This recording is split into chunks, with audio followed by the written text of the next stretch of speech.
We're sharing issues that are important to us as Kenyans. By the way, Maina Kageni, thank you so much for your birthday wishes. I just got your video.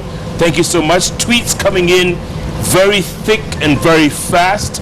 A lot of you saying we need to readjust the clock. Paradigm shift. Paradigm, is that what you say, Ken? Yeah, it's a paradigm shift. Huh? From Ushenzi to Uungwana. And by the way, we know it. You know, I keep telling people that Uungwana is not a revelation. It's just a reminder of what we know. And after being reminded, a commitment to doing what we know we must do to build a civil, order, so to speak, and to become the best that we can be. Where did we go wrong? When did the rain start beating us, Ken? I think, many people say, we shouldn't talk about what the Muzungu did to us, but it was part of it. I fundamentally believe he knocked a sense of who we were out of us. And even what we call, for instance, education today, a lot of it is still rooted in his ways and in his thinking, right? So that if you look at what we call education today, how much of Africanness do you see inside there? Our cultures, our way of life, it's all we no longer think. We just soak in things from everywhere. In fact, I like using the symbolism of monkey see, monkey do. And when I speak about Uungwana and identity crisis, I'm speaking about the need, by the way, for us to wake up. And I'm not saying abandon what is Western. I mean, this is the heritage of the human mind, the Western suit. But I'm simply saying we should get up so that we improve or even create something else.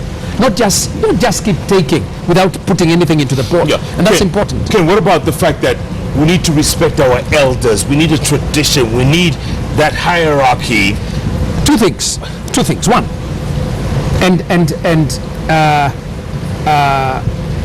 there are two sides to this story. Elders must be respected. In actual fact, any society that does not respect its elders goes to the dogs. All right? But elders must also behave like elders. And that is very important. Because the minute elders forget their station in society, then they denigrate that station. And people start saying, how do I respect you? All right?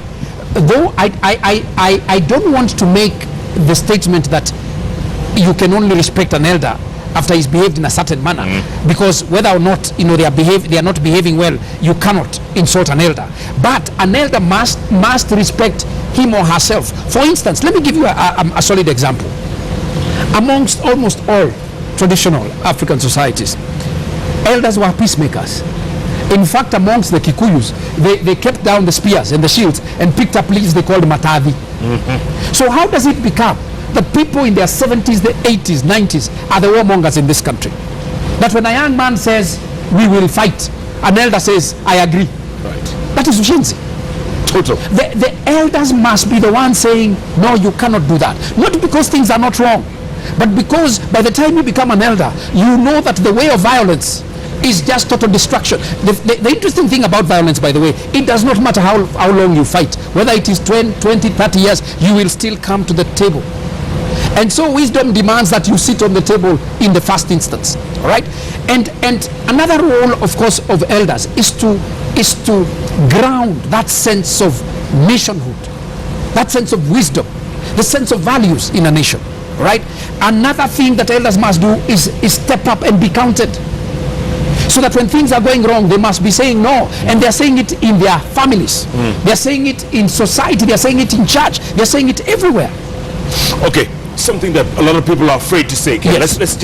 Let's get down to the nitty-gritty. Yes. Jubilee. Yes. Will Jubilee last? Will Jubilee hold? My prayer is that it should last. For one reason, and I would pray also God lasts, because political parties are integral to the constitutional order that we set up. All right? My prayer is that these political parties become institutionalized. Yeah, but they're not. They're individual. That is the problem. And in fact, that is why we have the chaos that we have in this country. So that instead of having political parties that are political parties and doing what they're supposed to do, what we have are personages who take over whole political parties. When they move out of a political party, the political party dies. Yep. That is what I call now again Ushenzi. Right? And so when the attempt I'm seeing with Jubilee to merge parties, I think is a good thing, because the truth is those small parties stand for nothing, believe in nothing, do nothing, achieve nothing, apart from just negotiating and saying, I have 20 seats, give me a CS, or give me some parastatals, or give me the other, right? And so, if we were able to consolidate parties to the extent that they are driven by ideologies, and within the ideology, the party then looks for the leader who is best able to propagate that ideology, then we start building now a proper political order that is grounded on our constitutionalism, rather than people talking about regional blocks. And what happens when people start forming their own parties? ODM Mashinani, this party there. Mudavadi has his own party. Those are all shenanigans. Those are all shenanigans. And by the way, if you've taken time, because I have, if you take time and look at most of these party manifestos, it's the same thing. And so you wonder. Copy paste. Yes, it's copy. By the way, it's copy paste. There was a time a few years back, especially the time there was the SDPs and stuff like that. Yeah. Anyang' Nyong'o wrote the manifesto of all parties. It was his. It was his manifesto. Was copy-pasted. Even when it was copy pasted, it was what Anyang' Nyong'o did. Word for word. Which means that our leaders, our politicians are simply not thinking. Yeah. I've had occasion, Jeff, of visiting a number of political party headquarters, especially in the West. My friend, you go and find a building like International Life House is a whole party block, and that's just in Berlin, for instance. And every floor has a whole team of people working on policy. I looked at the policy document for the coalition government of the time the CDU and the SDP were running government. Yes. The foreign policy document was this thick.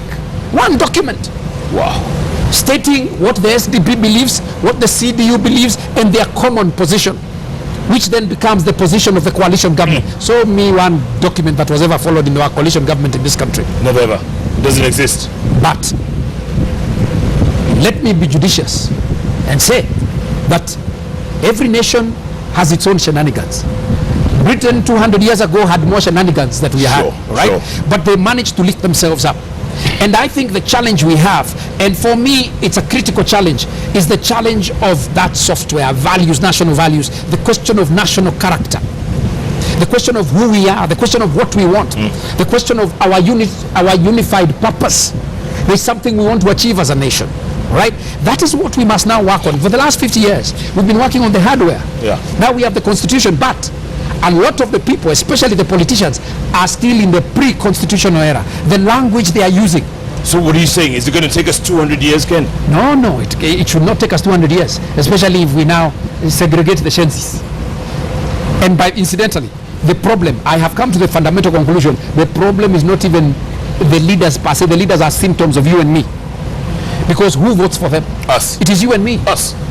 If you go, for instance, to universities, you find whole professors are aligned to political party, to political demagogues, not political educated parties, people, by the way. Political demagogues.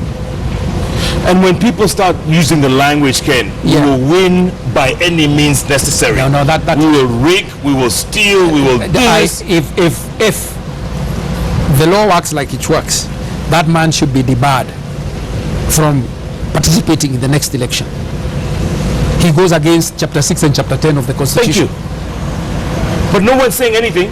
I think he's being taken to court. I think I think there was something about him. I think the CID picked him up or something. But I hope it's pushed through. That's a very dangerous statement to make. Very dangerous. Very dangerous. And I couldn't believe my ears when I heard him speaking on the television. Ken, you've been in the presence of Uhuruto, they call them, President Deputy. Will that marriage last? Let's speak openly. It's January. Yeah. Let's speak openly. Will it last? One of the things, my sense of this marriage is that it is grounded on, I think, something deeper than just their victory. Don't forget, by the way, the first time they ran and Uhuru lost. They were still together. 2002. They were still together. Yeah. And the marriage has lasted for so long. So obviously. But in the meantime, well, they both joined ODM. Yes. And then Uhuru left ODM. Yes. Well, no, he didn't join ODM. He supported. You remember? No, he was there at the beginning. No, he never joined ODM. He was in ODM in the beginning. No, he never joined ODM. I think he joined the referendum. Okay. He never joined ODM. Okay. Yeah. But let me put it this way. Politics is about interests, all right? And my prayer is that as Jubilee is consolidating, it consolidates on the basis of some ideological standing that is larger than Uhuru, is larger than Ruto, and that 20 years, 30 years from now, or 40 years from now when they have left, this party will not disintegrate like KANU. But how many of us think that way, Ken? Come on, honestly. You know, I am convinced, especially given what I do, that it is not for a DNA defect that we don't think like that. It is from a defect of lack of consciousness, right? And when you look at the history of even nations, by the way, that have grown, even America, they had their civil war, they had their ushenzi. Major ushenzi. Yeah, but what then happens is you force a sense of consciousness. You know, a human being, Jeff, if you go to the streets, you'll find somebody eating from dustbins. That's a person who doesn't understand what a human being means. All right? Yep. And so you are chasing away a dog. What you can eat, it's pickings. Right? Yeah. Now, that same person, by the way, if they raise their level of consciousness, they can go to the moon.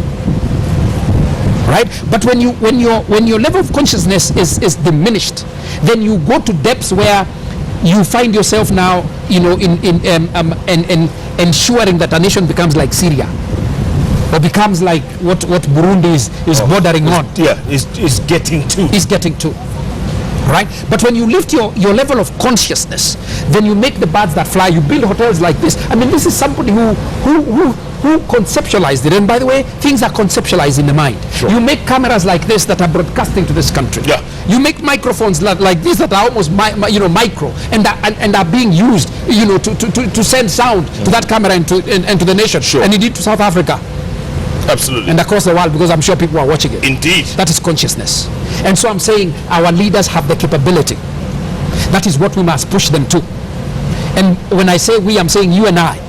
Rather than backing people on the basis of just tribe, the tongue that they speak, or that it is their turn. You know, I've had people many times, and by the way, whereas I respect his right to run and to become president, but when you hear somebody saying that he has struggled so much, so he must be given the presidency. So many people have struggled. Correct. So many. Yeah. But there's only one slot.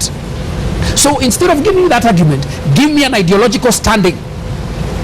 What transformation are you going to bring to this country? What motivation, what inspiration are you giving to the young people? When you speak to the young people, do they feel energized, or do they feel annoyed and dejected and lost? And do they feel hatred of other communities? Because that's what a lot of our leaders are doing.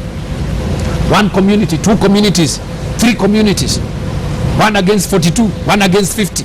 Which we're heading, by the way. We're heading there. That is where we're going. We're heading there.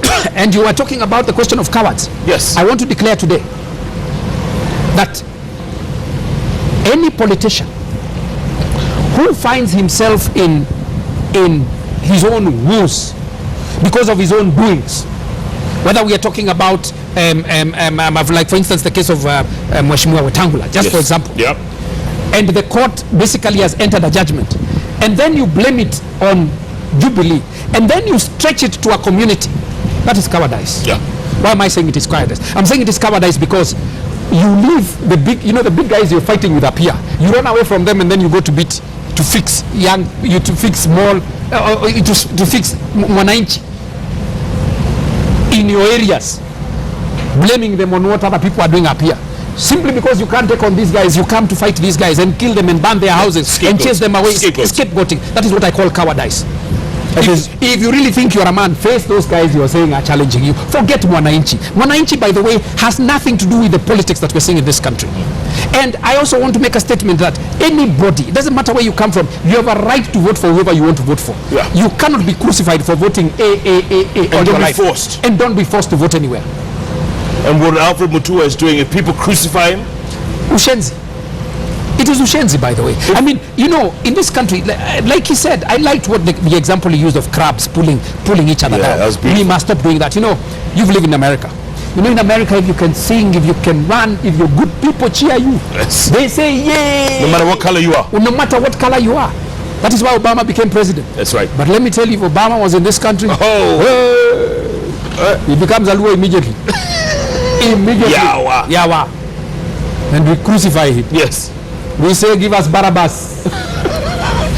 Give us Barabbas. Leave this guy alone. Yes, crucify him. It's ridiculous. Give us our thief. By the way, haven't you heard Kenyans saying, give us our thief? Muziwetu. It was the time one MP was in, he just here, Kibera, the locals.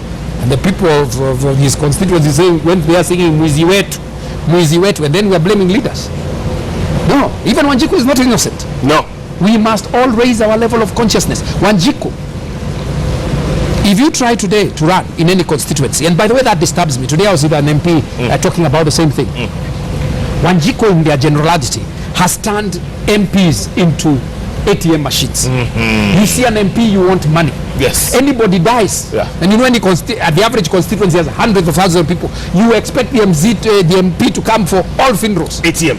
And to give money. In fact, I'm told if an MP gives 5,000 shillings, they start getting annoyed. Your wife is in hospital, maternity, you come to an MP to give you money. Total nonsense. That must stop. The work of MPs is to legislate. And that is why we have a problem in this country. We have a big legislative backlog. Laws that were put in place by the colonialists in 1948. But how will he legislate or she legislate when all you think about is just taking money from them, milking them dry? Because if you don't pay these people, they won't vote for you, right? Secondly, by the way, the more we demand out of them, the more corruption rises. Yeah. Where do you expect him to get money? When I hear somebody, you know, I want you to imagine Jeff going for a job in one of the banks in this country and carrying bags of money to bribe the people who basically, or rather, the people who are interviewing you tell you, we cannot interview until you give us kitu kidogo. That is what happens as far as politics is concerned. So every time there's an election, you hear somebody saying, I used 100 million. What for? Bribing. And he has to pay it back. And when you're caught, you start saying a community is crucifying you. Yeah. Yes. Haki yetu. Ushenzi. Ushenzi. And that for me is what we must transform as a country. Ken, let's come back. Let's take a break, come back and talk about how can we turn this around? Yeah. How can we be more Uungwana? Yeah. By the way, I see people overlapping less, huh? Yeah. And when you overlap, people take a picture, put on Twitter, Facebook, Instagram. By the way, majority of the Kenyans, and yes. I want you to do that experiment. Majority of the Kenyans will stay in line. Then after some time, a few mushenzis start overlapping. Yeah. I remember, you know, the day I got to Mombasa, as I was headed to the hotel, we passed through Mtwapa. Washenzis, and I hope they are listening to this. Yes. Washenzis were basically overlapping. Matatus. Yes. Tuk-tuks. Everybody. And even not only matatus and tuk-tuks, by the way, people with big fat cars. Some are even GKs. You saw them? Serikali ya Kenya. Were people taking pictures? Some were taking pictures, and then some fellow comes and overlaps. Then all of a sudden he sees a car coming and he wants to come and enter. Yes. Kata. Yes. Ushenzi. Ken Njiru speaking from the heart, folks, without fear or favor. That's what we need in this country, especially on this first week of this year 2016. It's going to be an amazing year, Ken. You know, it's an amazing year. It's going to be a fantastic high octane. High octane. But it must be Uungwana octane, not Ushenzi octane. Right. Yeah. Not Tony Gashoka. No, well. Oh well. Okay. At Uungwana Kenya, at Koinange, the hashtag Uungwana with 2 U's. Yeah. W. 2 U's. 2 U. Yeah. Uungwana. Keep tweeting. Jeff Koinange Live takes a break from the Villa Rosa Kempinski. We'll be back in a moment. Jeff Koinange. Oh my. Reloaded.